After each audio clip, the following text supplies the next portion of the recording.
शबाना एक तंग व तारीक गली के पुराने मकान में रहती थी। इसका शौहर रफीक हर रोज सुबह सवेरे अपना पुराना रक्षा लेकर निकल जाता, जिंदगी की थकन और जिम्मेदारियों का बोझ उठाए हुए। लेकिन शबाना के दिल में एक खला था, न तो वक्त था न मोहब्बत, सिर्फ तन्हाई का डिसने वाला जहर। घर के सामने सब्जी बेचने वाला फकीर चाचा, जिसकी आंखों में बरसों का सुकून और चेहरे पर एक अजनबी सा चीन था, वो उसे अनजाने में दिल को करार देने लगा। पहले सिर्फ बातें हुई, फिर पानी पिलाने का बहाना बनने लगा और एक दिन शबाना ने उसे छुपकर अपने घर बुला लिया।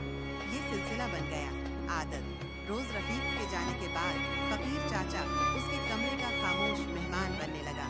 एक दिन रफीक को रास्ते में सीने में दर्द महसूस होता है, सांसें